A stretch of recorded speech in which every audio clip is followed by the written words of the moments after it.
Welcome to the warm-up show on the great Monday night, January 23rd, 2023. 22, it's over, Coach, 22. But it's 23. Welcome back, everybody. This is a co-host, Coach Francis, directly for the beautiful country of Thailand.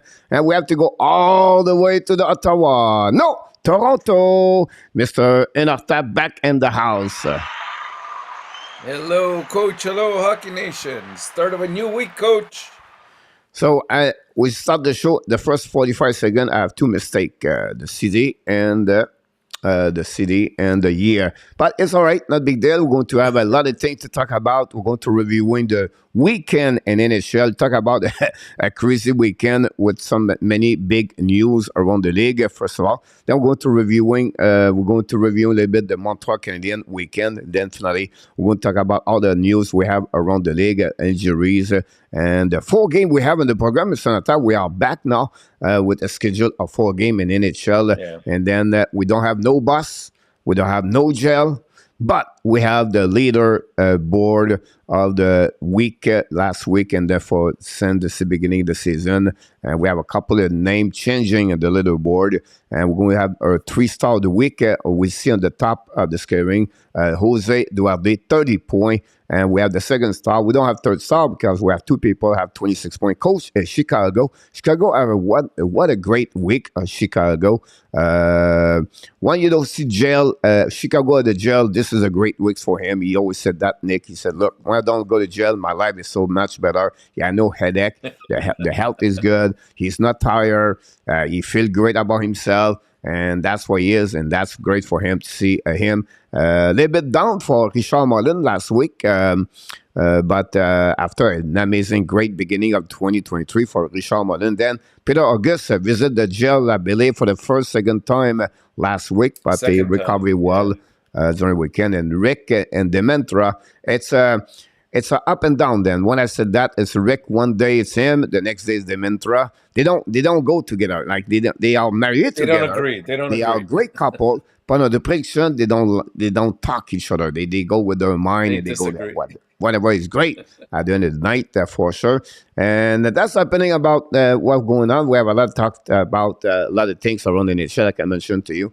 But first of all, we're going to talk about the people in the chat. Without them, it would be impossible. You cannot start your week without to have Randy Walkman, Mr. ENORTAP, in the house tonight.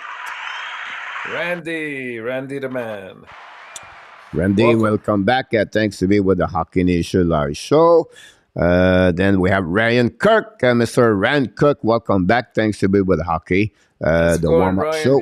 Thanks for having you aboard. What about the moderator, Luciano Graziano? Welcome back. I think he had another bad week last week. I think he finished strong the week, by the way. So that's pretty good for him.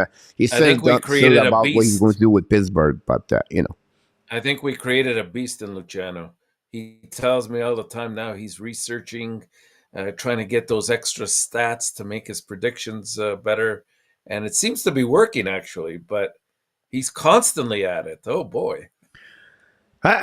He should listen to you. That's it. No search. You have the Bible in front of you, in front of you, Luciano. This is the Bible of prediction, Mr. ENORTAP. So don't go nowhere, Luciano. Keep believe, faith in ENORTAP. Yeah, it's the best way to do this because when I'm wrong because of him, that's it. I don't feel good. I don't feel bad about myself. So, but we have another moderator, Mr. Ron with Kings. Good afternoon.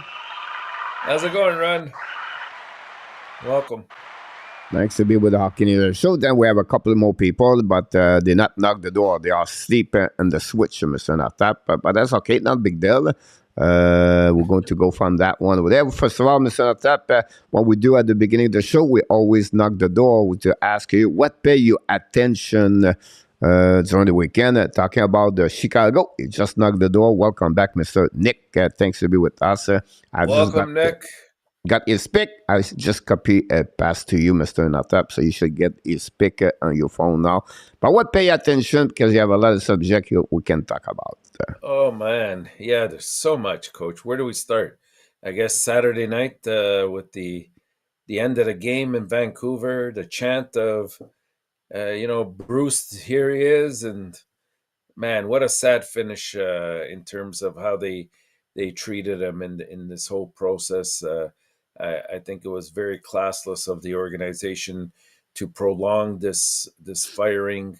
They knew that this was happening, and if you had a close listen to the press conference that Rutherford and Talcott had with their general manager, you could tell just from their body language that things were not going to. There's a lot of damage control that has to be done in Vancouver right now. There was even conversation around the fact that the way this was handled, it's really done a lot of damage to the brand of the Vancouver Canucks. You have the fans that really sided on the side of the coach on this. And who knows? You have some disgruntled players on the team. The first question they asked Tocchet was, "How are you gonna handle OEL, and what do you think about JT Miller?" And it was interesting the way he skated around the issue of JT Miller. He pretty much said maybe he's playing too much ice time right now, and that's why he picks and chooses. He paces himself on the ice, which is a very nice and political way of saying, you know, maybe he's out there too much, and he's a bit of a floater, is what he's trying to probably get at. So it's going to be interesting to see how he navigates the waters with the team. It's not easy coming in, mid-season and trying to establish yourself, especially when you've worked with some of these people before, and you come into a situation where you're following up after Boudreau. Now, the one thing that they did do is they did wait until their schedule got a little bit lighter before taking Tocchet on. So they could go 2 or 3 games now where they win from here on in. So we'll see what happens there. Just some of the games on the weekend, Coach. I thought, that Western Division has gotten even tighter when you look at the standings. We got the Pacific Division now. You got Vegas is in first with 60 points, Seattle 59, then LA 58. And then you got Edmonton at 57. Like, things are really, really condensed. And you can tell this is going to go right down to the wire with these teams here. Colorado's really picked up the pace. They got themselves into a wild card position now. Calgary has to figure this thing out. For me, the biggest thing has been the goaltending there, and they haven't been consistent enough. They haven't been reliable enough. The team as a whole, hasn't done bad, I don't think. But when you don't get that consistency from your goaltending, it makes it very, very difficult to trust. And you kind of you step back a little bit in hopes that you can help out defensively, but it doesn't always translate to a victory. And then there's the whole battle for. We're seeing teams in the East now starting to drop off, like the Islanders a little bit. Washington's kind of cooled off a little bit as well. Pittsburgh is still not doing great. I think in their last 10 games, they're 4-4-2. So, you're going to have a battle there as well. And Florida, by the virtue of their last 3 or 4 games, have gotten themselves back into the race. I still don't think that they'll get a wild card, but at least they're a team to be contended with. Yeah, great So those are resume some of the about it. things. Great resume about what happening during the weekend for the team and for the situation with Vancouver. We're going to talk about this Calgary the next couple of minutes, Montreal Canadian for sure. But I want to ask you this question because it came from Luciano. Do you believe Batman should step in when the team is mismanaged, poorly, causing media chaos? Not necessarily. I mean, if you think of what Bettman is, he's really the spokesperson for all the owners. I think it's more appropriate that I think the Aquilinos should have stepped in and done something about this, because they've remained relatively quiet. I haven't heard any kind of statement from them at all. But this is their team. They've employed guys like Rutherford as their president, and the coaching staff, the general managers. So I think it should come from the owners themselves, because you purchase a team, you situate yourself in a city, you represent that city, you represent the people that come to that game. You owe them, a logical reason why you're doing what you're doing and what your plans are for the future. And if anything, I blame, Aquilino, because they're very quiet. They haven't said anything throughout all of this. Yeah, I'm reading a couple of information on on the chat right now. First of all, I love the Eric King visit the game and 2-1. King around talk about it. We have Mr. Double J in the house. Mr. Nata, welcome back, Mr. Double Welcome, J. Jay. Luciano said bold prediction. Darket would not do any better, and Vancouver Cabodro did this. What will backfire? About that one over there. The only Awesome. comment I would say to you about J.T. Miller, I think there's maybe more benefit for him at the end of the day to have a new coach because it looks like they have some kind of tension between him and the coach. So maybe at long term that will helping Miller performance around to have someone behind him. I don't say like that was necessary or he need that, but I think that will be maybe changing him the way better voice, well not better voice, a new voice, change a couple of things usually inside the team, anything like that. But it was really sad to see happening. But I think behind that is like, to add more. This is the last game of Boudreau in NHL, right? So he suck it up at the end, like look around, and this will be his last feeling to be behind the bench after 50 years in hockey. And that's what make, that kind of feeling he got during that game when he's going to be fired after that. So, he's always been a coach where he think about the players first, about anything. That's the reason he would never quit. He would stay on the bench all the time about this. Secondly, I would say to you, the Jim Rutherford, when you walk in Carolina, it's easier. Like you can talk a little bit and that not much the word don't go nowhere, right? When you go to market like Vancouver, any move you do, you said is really scrutiny at the until to the point where everybody have their own opinion, and that's a bit difficult for Rutherford to handle that situation with Vancouver, everything like that. It's the staff they really changed last year. They bring Boudreau, they bring Rutherford. Alvin. It's the only team, maybe they have 3 women, they have 4 assistant GM over there. They really change the orientation of that organization over there. They make a lot of mistake, or they make a mistake about, decision, contract, board that, Jim over. No direction. So they make a couple of things like that. And then, for one thing, people don't talk a lot, but why Bruce Boudreau did not handle well the rookies. Both rookies are in the American Hockey League, so I'm surprised about that situation. I'm not blame Bruce Boudreau, but why those rookie is not there? And then this is a one step Rick Tocchet. And Rick Tocchet is in a bad position right now because they know the player love Bruce Boudreau, but they are professional, right? They're going to move on to go to another, and they have everything move on. With like Martin said, we said the train have to go. They have to move on, right? It cannot stop there because not in the season. We still have 40 games to go. That would be a really big period adaptation there. They're still running ENORTAP under all the mistake from Benning, and the people don't realize that. They still, the true. trade against Arizona, the big contract of Myers, the big contract of the OEL, and you can. So you know what I mean. So that you put all together, it's not easy to Vancouver. So they are really limited to make some move. And the next move is okay. What direction we go? Can we sell everything? Can we get all that out? The only players they mentioned was Peterson.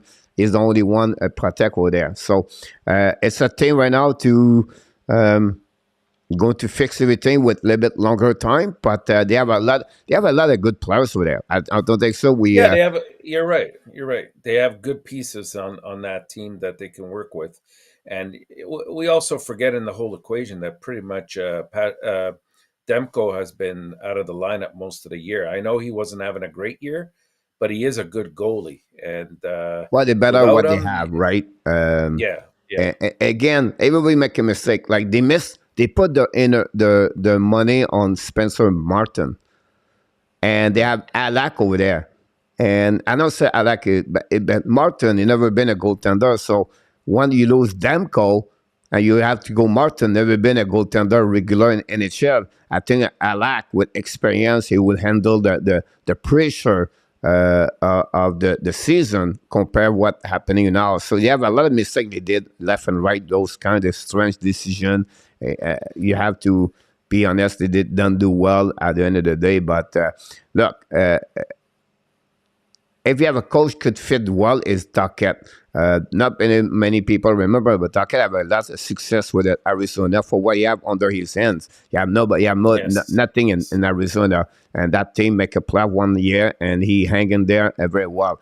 Now it's going to be a team a little bit more tied up together, more strength, more physical, everything like that. I think it would be that kind of the physicality will bring inside that, but it's not going to fix tomorrow. I think the next 4 or 5 weeks, it's about reevaluate, like Martin said we did last year, reevaluate who we keep, who we don't keep. And they have a couple of UFA. They have a Chris McCall, the great winger, where they score. Like he's really good hockey player, whatever. He's 26 years old to rescind very soon. And then they have the both of that. Two big piece of the puzzle they have to fix about that. And then they have to move on for the next thing during the summer. And they're going to have a good pick.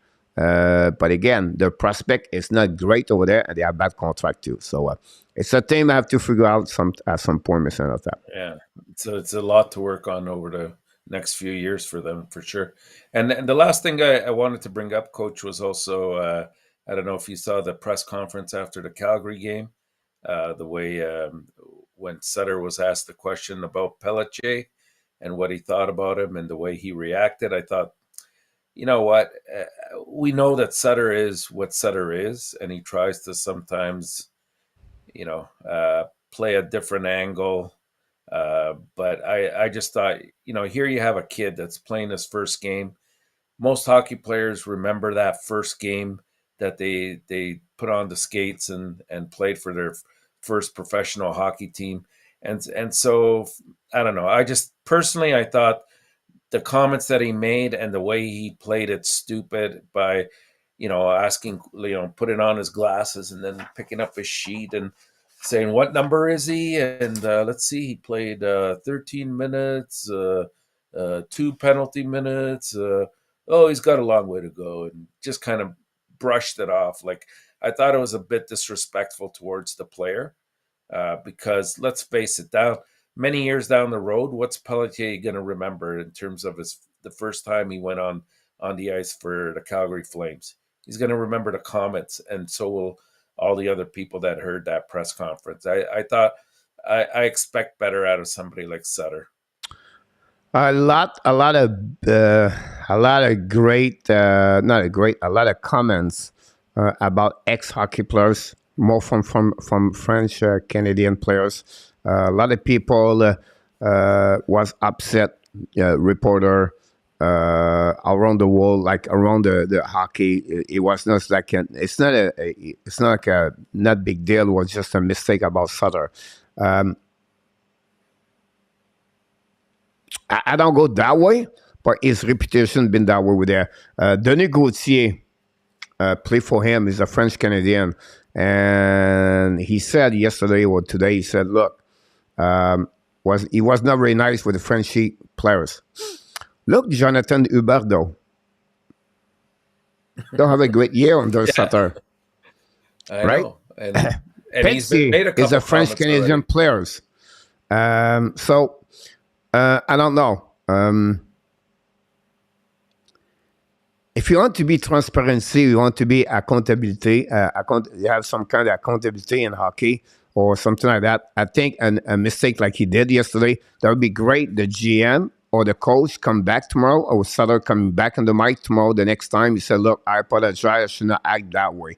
That would be big, and you like well, Rutherford said, look, we really did not do a good job. What happening here? We make so many mistakes. The best thing we can do is to learn from those mistakes and not recreate those kind of mistakes. I think we are a world where we forgive people. Like, you know what I mean? We give a second chance, third chance, anything like that.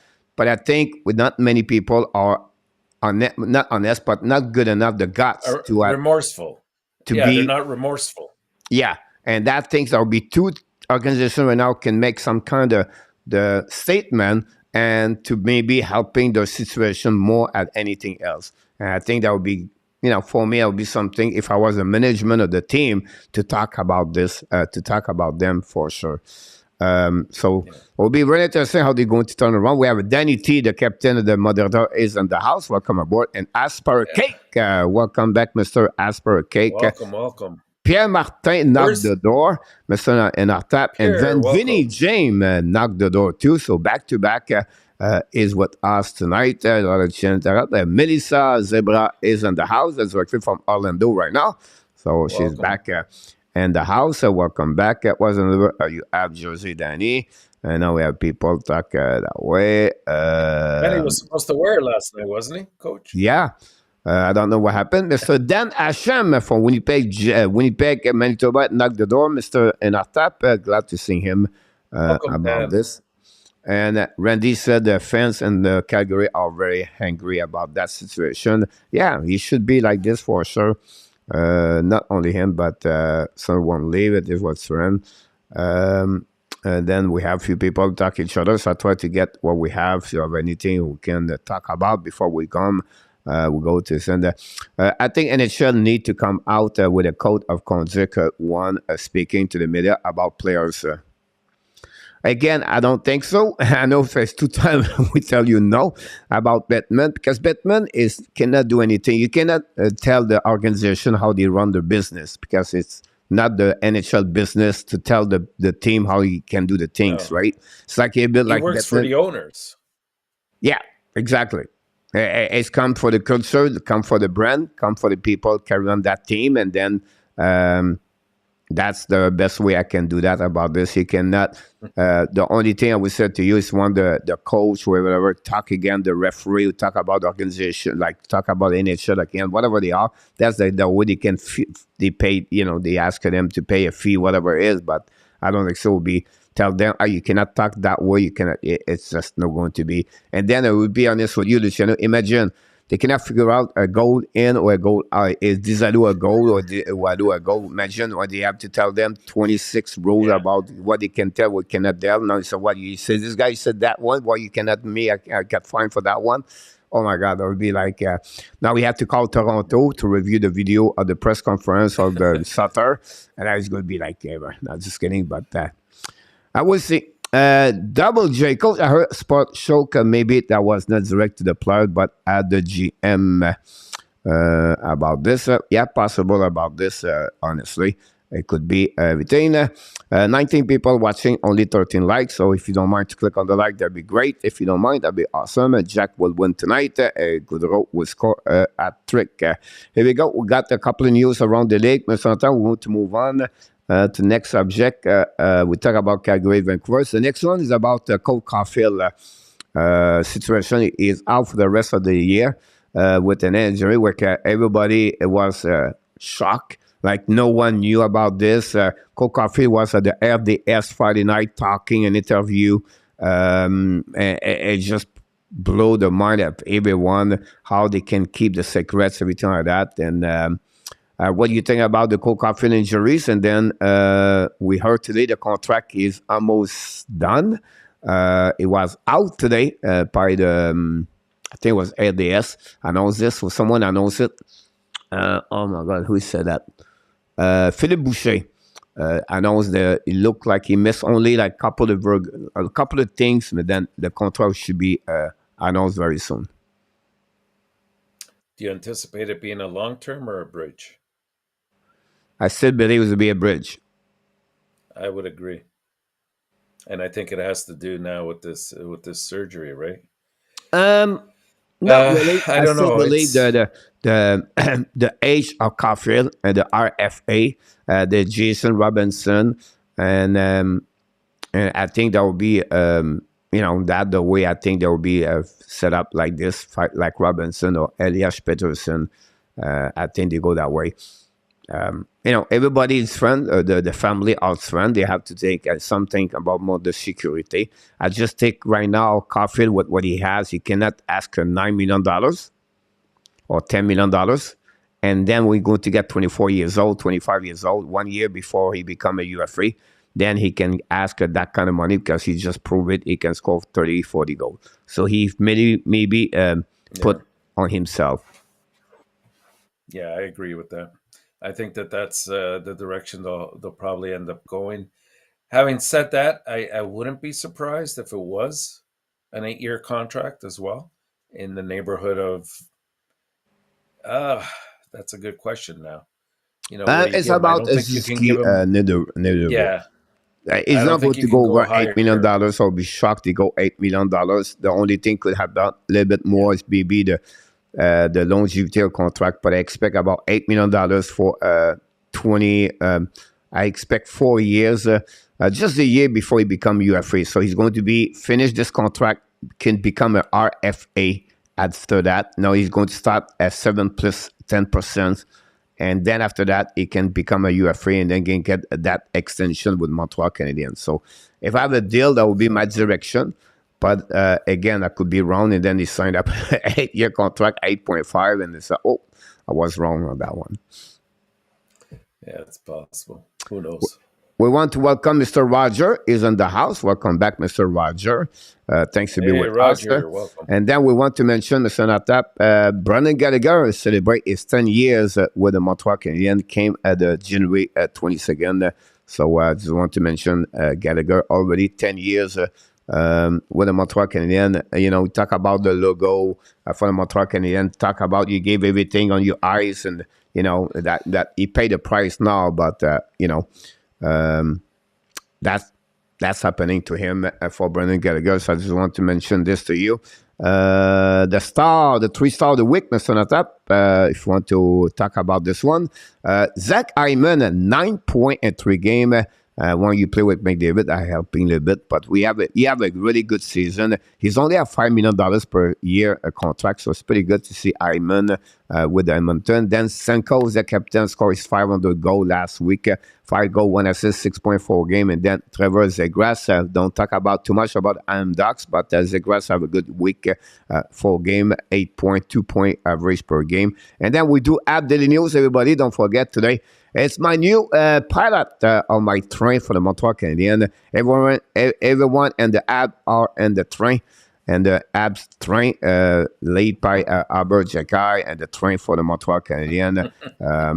This is my video about this. The reason why behind this, because Martin said we talk about the train. Now they have to go. The train still continues to go all the way to the final destination and the season. And not because they have players hurt or injuries, the train don't stop. The train have to move on. They have to go the next step, the next stop, and the next stop, and the player have to stay in the train, and they have to learn about the culture, the brand, their character, the team effort, and they pay the price, sacrifice, all the way like that. So there's really what they're focusing more for the rest of the season, build that kind of brand and the culture with the Montreal Canadiens. So I explain on that one. Then second, I talk about why we talk about this weekend, but why would you like to watch the Montreal Canadiens now until the end of the season? I mentioned about, of course, the development, the trade deadline, the NHL lottery, and then the pick for the Montreal Canadiens. And then finally, I talk about the AB prospect weekly report.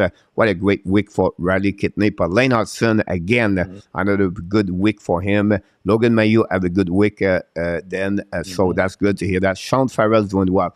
I got an interview about Greg Budden with Marco D'Amico, and they talk about the 3 players where you expect to be a good impact player for the Montreal Canadiens in the future.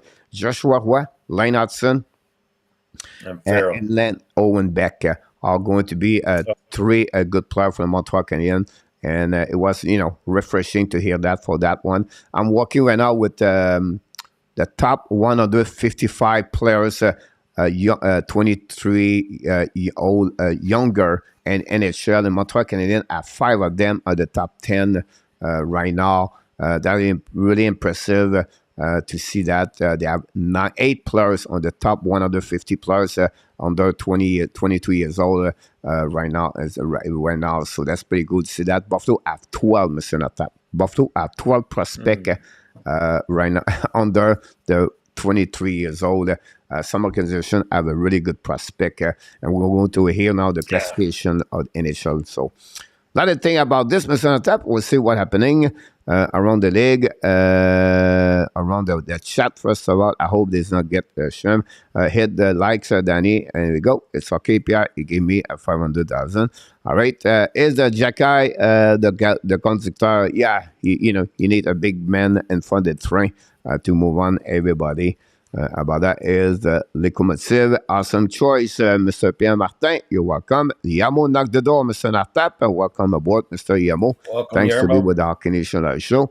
Let's move on now. What we have, not done yet, Mr. Natap. I have a couple of things to let you know. During the weekend, we talked about Cole Caulfield a minute ago, but we have 2 big injuries happening in NHL for season over. Josh Norris for Ottawa Center. I think he played 2 or 3 games after he came back with the Ottawa. Then out for the rest of the season. And then the Carolina, Max Pacioretty again was same injury again, and he is out for the season. 2 big jab for the both team blow up, but it is what it is at the end. But that's what I was disagree maybe with you or with Marco about because the doctor for Montreal Canadian, it's happened everywhere. It's happened everywhere. It's not only Montreal. That's 2 pro right there. Just right now this weekend, they returned the player back on the ice and they got hurt again. It's just the hockey is so much Yeah. speed, fast, and so hard, and your body get a lot of damage, and they play with some with injuries all the time, but sometimes you cannot go deep, and that's happening. So for me, when you said, oh, because Dr. Montreal, me, I disagree, because it's everywhere. They have paid too much attention about their health to qualify, I would tell them, but it's just because of the staff. What they try to do, Montreal Yeah. Canadian, if you listen, Ken, you said we're going to go a little bit more study why those injuries have a little bit more that area compared to another area, everything like that. So about to set No, without a doubt, you're right. Injuries are more prevalent throughout the NHL. No question about that. I think the comment, and I had made it in the chat on the Sunday brunch, was the fact that when you look at Montreal, and now it's 3 years in a row that they lead the league in man injury games missed, it's becomes a trend. And then, from that trend, you try to look a little bit closer. Is it maybe they're not emphasizing a particular kind of innovative technique that's out there that would help them to stay healthier? Is it maybe the recuperation? Are they coming back too early? It's not so much a dig at the medical staff as much as are they equipped to bring in today's technology to make these players healthier, and not so much worry about getting them on the ice as soon as possible, because this can't continue. It's a little bit too much and coincidental for Montreal. Yeah, but that for me is just normal. It's like the goalies, right? Like 5 years ago, we have not many goalies injury. Now you can see goalies. Every team have an injury goalies all year long. Like it's rare. Check the goalies. Like every team. The only thing came in my head right now is like Tampa Bay. Vasilevsky, Elliott is not hurt right now.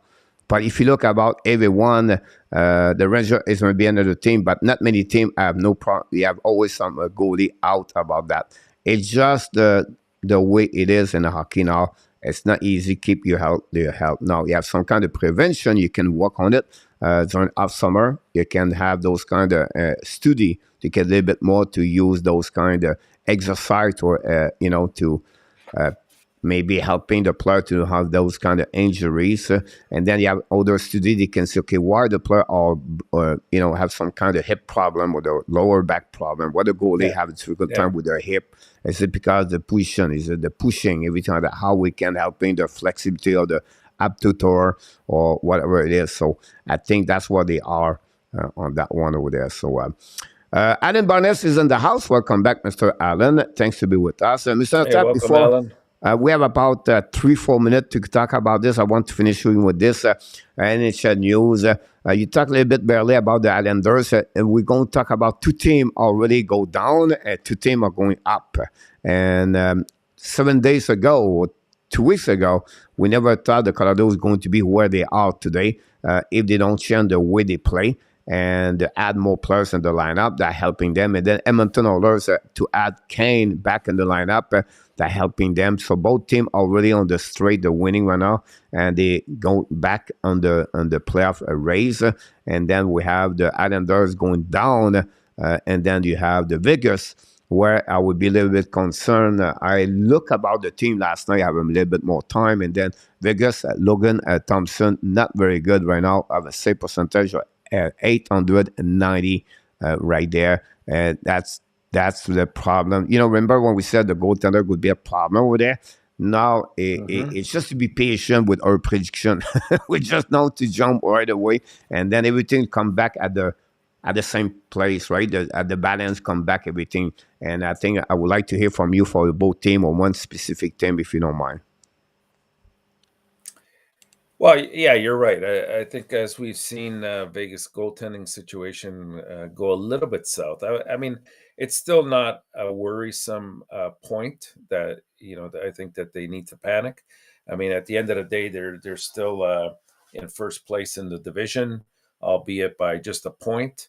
But the thing with Vegas, and I've echoed it all year long, this team will go as their injuries go, and you can't have some of the defensemen that they have had out due to injuries. Now that Stone is out for a while, that really hurts them. He seems to be, we talk about the conductor of a team. Well, he's the heart and soul of Vegas when you think about it. With the Islanders, not surprising. I was surprised that after about 25 games that they were one in the top 10 in terms of offense in the league, because it was totally out of the blue. But I think they've sort of regressed to the norm now, and they are what they are, which is a team that defends very well, has an excellent goaltender, actually two very good goaltenders, but cannot score with the frequency that they need to score. And so this might be a team that we could expect, somebody like a Tarasenko to join that team, or somebody of that like. The other two teams, of course, Edmonton. You're absolutely right, Coach. With Kane in the lineup, it hasn't translated in terms of points, but it's just his presence on the ice, right? He helps create more space for the Stars. In this case, McDavid. He also, he puts the opposing team on edge, because you don't know with his physicality and the style that he plays whether they're going to, receive a hit here and there. And so what that does, with you take somebody like McDavid, it gives him the real estate to do whatever he wants, and we're starting to see it in terms of his points. And finally, Colorado is, it was never a panic there. I thought, again, this team has been inundated with injuries. And I know we can say that about many teams in the league, but Colorado, once they get their stars back, and that includes getting Landeskog back at some point soon, this team will be. I wouldn't want to play them in the first round of the playoffs. I'll tell you that, no matter where they finish in the standings. Yeah, absolutely about that one. Then we want to welcome back from Newfoundland, Ellen Keeve is in the house, Mr. Welcome, Tap. Ellen. Welcome back Welcome, with welcome. us. Let's talking about the warm-up show for the leaderboard. What we got this week, no gel, so no boss, so we have easy a bit talking about this. But we have to get the leaderboard. Not much change. Danny, a king of the leader of the gel, Mr. Natap, with 8-8, followed by a few people, 7, stuck at 7. But that's what we got. And then the party boss, we have ENORTAP with Jose Duarte dominate at 14. Boss right there. Jose have 2 boss yesterday by Peter August and Cole French. I have 2 boss last week. I did not know that. That's good to see that. Chicago have 2 boss. Ren Kirk have 2 boss yesterday, Mr. Last week. So congratulations, everybody. The winning percentage, Mr. Tap. The winning percentage are a Coach little bit Frenchie. jumping on the top a little bit. I thought I was surprised about this. Richard Mullen still there now. Richard Mullen joined. Yamo top 3. But it's a great race with 4 of the 5 top 5 with 1.001%. Mr. Natas, that's pretty good. And then the win leader, John, I'm a 1 shy to get a 300. Yamo and Artap, and then Vinny. Following Vinny, funny, Vinny's still in the race with not, great night. It's just consistency, we said to you. I think the best way I can describe there about this. Finally, the point of the season so far with 329. Yamo dominate again, followed by me and you, and then Vinny again. Like I mentioned, Vinny have a really good year overall. He's just don't perform like a 9-1 or a 10. He just get those kind of 550 per night, and right that's why you go there. Yep. Sorry about this. So congratulations for all the leaderboard. We will be back next Monday with what's going to happen. It's going to be a difficult week overall. 1 week before the All-Star game is on the top. But tonight we have 4 games in the program. And Boston on the way to have more points que Montreal in the single season. You absolutely, Pierre, about that one there. So before we start, we invite people. Don't forget, guys, to click on the like. If you don't mind, that'd be great. We thanks everybody to be a part of the show tonight. And then, of course, don't forget to subscribe to the Hockey Nation Live Show. Mr. Top, first game of the night, we're going to do play-by-play. I know I don't do Toronto, I do the New York Rangers. Why? Because right now my eyes on the Panthers right there. Like, every time Panthers win, I'm hurt. My feeling are upset now. So I'm looking right now for this week. They play 4 games. By the way, the schedule, Mr. Notap, is really strange this week. 4 teams at 5 games this week. Boston, one of them. Carolina, Buffalo play 5 games this week. And then Florida play 4 times. And they play twice back-to-back. They play 4 games in the next 6 nights. So really difficult this schedule for Panthers. Could be this the turnover of the season if I can express the best for the Florida Panthers. Yeah, and it could very well all start out tonight. Like, even though, as we mentioned earlier, the Panthers are playing much better hockey as of late, winning 4 out of their 5 last games. They are dealing with a lengthy injury report heading into tonight's game against the Rangers. Most notably, obviously Spencer Knight, even though from what I heard, he's back with the team, but I don't believe he's starting tonight. I think it's Leon against Shesterkin tonight. Confirm. And of course, Bobrovsky is also dealing with an injury now. I think it's a minor injury, but it could keep him out of 2, 3, 4 games, depending on how nagging that injury is. I believe that that the Rangers obviously at home play a much different type of game. They have the firepower to combat anything Florida can throw at them. If you look at specifically their last 10 games head-to-head, the Rangers are 6-2-2 against them. So I'm going to go with the Rangers here by a score of 4-2. Rangers, Mr. Tap, 4-2. Yes, sir. All right. We'll put this there. I was going to expect this very quick, but you got me about that one over there. At the reason I believe they're going to play back-to-back, so they know Lion is not going to play. back-to-back game, and then we expect they know they cannot chasing tomorrow the Rangers, but the Pittsburgh is the one they're looking for. So I think they're going to use Yeah. Spencer Knight tomorrow night against Pittsburgh. So I think it'll be great. We have Mr. William McClary is in the house. Thanks to be Welcome, with William. us, Mr. William McClary, and then Melissa is back in the house, Mr. Tap. So this is the first Hey, game Melissa. between both teams tonight. Then the game number 2 of the night, of course, Yes. the Toronto Maple Leafs hosts the New York Islanders. Hopefully everything is calmed down at Toronto after the last against Montreal Canadiens. Oh, what a joy, wasn't it? Saturday night, beautiful game. Was great. Man, especially that third period in the overtime. Just I think the Laval Canadians did a fantastic job beating the Leafs, but we'll talk about that another time.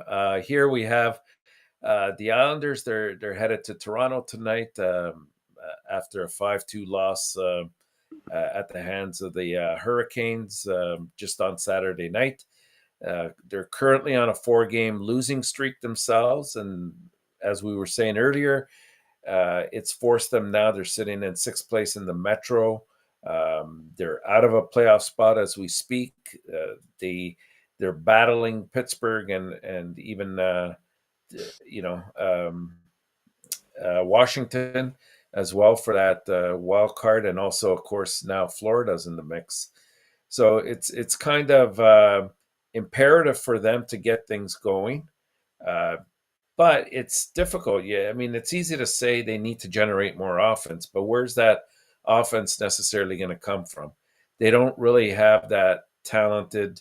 I mean, they have talented players, but they don't have that elite type of player besides Barzal, who's more of a set player than he is a finisher. They don't have that kind of player. Now, they might address that at trade deadline time. If they do, then we could be talking a different story in about a month's time. But as of this moment, they don't have that, and it's a little bit harder. Now, rumor has it that Adam Pelech could be returning for tonight's game. I'm not sure if he's in or out tonight, but they're going to be going up against a much more talented Toronto Maple Leaf team, who you would expect would want some revenge and would want to come out a little bit stronger than they did on Saturday night. They incurred a lot of heat from the fan base, from the media after what happened on Saturday with that 3-2 overtime loss to the Montreal Canadiens. But if you look at where they stand in the division, obviously they're very comfortably in a playoff spot. Their defense has been much more improved this year, and now I think both Brody and Muzzin are close to coming back from the IR, the defensive core. If you look at these guys, the last 10 games head to head, the Leafs are 6-3-1, and it's been, I think, the last 8 meetings that they've had head to head in Toronto, the Leafs are 6-2. So I'm going to go with the Leafs to win this one by a score of 3-1. Oh, 3-1. I think it'll be a low scoring game. All right. We've got Sorokin in there against Samsonov, so 4-2 for me. 4-2. Helen said, Rumi will let the body and the bottle, baby. Here we go. Helen, thanks so much. And then we got that game Romy. number 3 tonight, Mr. Nata, Buffalo Sabre versus Dallas Star. And, I hope the Buffalo can win, but it will be interesting to see if they can do it. That will be good for the Montreal. Every game counts. Yeah, Every team could be an impact for the Montreal Canadiens. Oh, absolutely. And every night we get different results. Some teams give us a bit of joy, and sometimes other teams like Columbus they've been losing left and right. So there's no way that I think teams like Columbus or even Anaheim, unless they go on some kind of winning streak at some point, are going to get close to Montreal. Many fans may not have expected it coming into this season, but the Sabres and the Stars really now they're at a point where they provide one of the most exciting matchups tonight in the NHL. Dallas is actually leading the Western Conference, and they've been on top of the Central Division much of the year. They're coming off of a very smooth and easy victory over Arizona the other night, 4-0. Nicely earned shutout there. That too was at home, where the Stars really have been at their best.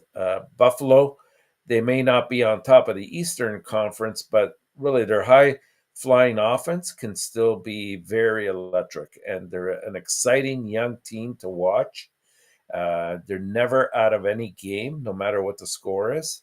As a matter of fact, the Sabres are scoring the second most goals per game in the entire league, and the Stars are ranked seventh in that. The discrepancy is really the goaltending between these two teams, right? Dallas is allowing the second fewest goals per game, while Buffalo allows the seventh most. It happens to be their Achilles heel for Buffalo, because sometimes they don't hang on to leads long enough, even though they put up 5 or 6 goals. They end up losing some of the games, by a 6-5, 7-6 score. It should be no surprise that the Stars are 13-5-3 when playing in Dallas. They're very strong at home. I don't think tonight's game will be that much different. If you look at the Sabres' record in Dallas, in the last 9 meetings that they've played, Buffalo is 1-8 in Dallas. So for me, that spells a victory for Dallas, and I will take a score of 4-3. 1-8 only. You're just scared to put 5-2. You put 4-3. And you went 5-2. Okay. Yeah. You just said 1-8, so it will be easy for Dallas. Oh, Listen up. sure. But Buffalo could score. Welcome back, Johnny Goudreau and the Calgary Oh tonight. my Listen up. goodness. Probably the biggest highlight of all the games tonight because of that. The first time back for Goudreau in Calgary. What do you think, Coach? Is he going to be greeted with boos or No, applause? it would be fine at the beginning, then the boost coming after that. Oh, for sure. Yep. Yeah, you know what? It's the second time that these two teams are meeting this year. Columbus was able to actually secure a 3-1 victory on home ice the first time that they've met. So it's not a crazy notion to think that they can go on the road and win another one, even though the last few games that they've played, they've been brutal for Columbus. They have not looked very good at all. Calgary's a much better team on paper, but when you look at their last 10 games and they played better. They're 5-3-2. But there's points in the game when they look very, very vulnerable. Again, I think a huge part of it is because of the goaltending situation. I don't think that they have the kind of faith in Markstrom, and for, I would say, obvious reasons, because he's nowhere near the Markstrom that we saw last year. And so it makes it very difficult to sort of carry through your game plan when you don't 100%, you might not say it, but you don't 100% trust your goaltender that he's going to come up with key saves when he has to. In Markstrom's case, I think it happens usually early on in the game. He tends to get a little bit stronger as the game goes on, but early on in the game, he doesn't look very sharp. And I wonder if that's more of a mental thing, or if it's just a preparation fix that he has to do prior to the game. But whatever it is, I mean, he's got to correct that. Otherwise, Calgary's not going to go very far. The return of Johnny Gaudreau to Calgary, he's going to want to perform obviously well in his return, and the rest of the team, could very well be motivated to help him out here. It's also worth noting that the Flames should not be as heavy favorites as I think the bookmakers are making them out to be tonight. Columbus has a horrible road record. If you look at their last 70 games on the road, they're actually 19-51. Calgary is 3-7 in the last 10 games versus an opponent in the Metro Division, but that doesn't really tell the true story because there's many good teams in the Metro Division, and Columbus doesn't necessarily, constitute one of those. So, that's a bit of a misleading stat in my eyes. The Flames have dominated the matchups that they've played between the two. They've won 6 of the last 7. So I'm gonna think Calgary's gonna want to win this game, and they need to because they're in a fight for their life. So I'm gonna take Calgary to win this by a score of 5-2. 5-2, Mr. UNORTAP. All right. I will listen to you. Oh, yeah. I want to finish the night great. So I'm going to listen the GOAT, the Bible of the prediction of everybody. See, Luciano is not talking anymore, so I don't know if he's watching you. But we have Mr. Richard Mullen in the house, Mr. UNORTAP. What a great night to finish this show with Richard Mullen in the house without him, everything like that. By the way, Mr. UNORTAP, do you like my... the new way I put graphic, every day I change my graphic, put a new player for the Montreal Canadiens. Yes. So today is Larry Robinson. I was just going to remark how wonderful it looks that Larry Robinson is holding up pictures of us. That's amazing. I know. It's pretty amazing what Larry can do for us. The bird, right? The big bird is always, he's very quiet. Don't talk. He just look at us and then he's very quiet. But it's okay. We're going to see. We won't have about that. Mr. UNORTAP, finish the show. 58 before I'm coming back for the play-by-play Montreal, the Florida Panthers versus the New York Rangers. So hopefully many of you are going to join me live the next couple of minutes or during the night. We always ask you, Mr., what are you looking for the rest of the night for NHL? Before we have to welcome Willie Snyder back in the house. Right Willie. There, Willie, thanks to be with us. And thanks everybody to be with the Hockey Nation Live Show. Before you leave the building, don't forget to click on the like. That'd be great. And then, what are you looking for tonight, Mr. UNORTAP? Well, for interest reasons, obviously the return of Gaudreau in Calgary. But for playoff implications, the Toronto and New York Islander game, a big one for the Islanders. They have to win if they want to stay pace. And, of course, the Rangers and Florida. Big implications for both teams there. Yeah, at the end of the day, it's all the team we did not pick. Other fact, maybe Florida, but hopefully Columbus can win. And then it would be bad. We go to jail. But at the end of the day, it's Islander win. It'd be better for the standing for the Montreal Canadiens. But it is what it is. Yeah. Claude Richard, who knocked the door, Mr. UNORTAP, at the last minute. Welcome back, Mr. Claude Richard. Thanks for being with us. And a great performance. Our GOAT, Mr. UNORTAP, he did it very well tonight for 4 games. We'll be very busy tomorrow night, a guy with over 11, 12 games, I believe. We miss Rick Bengal. We miss RJ Calabro tonight and Marco Larabé. Some of them are not there. So look forward to you until next time tomorrow night at 6 o'clock p.m. Until then, you are awesome. You are amazing. You are the best. And remember, you have greatness inside of you. Can I believe Luciano listen this every single time I put this? He don't qualify this as like UNORTAP, the greatness, the awesome. This is what UNORTAP bring every single night here at the Hockey Nation Live Show.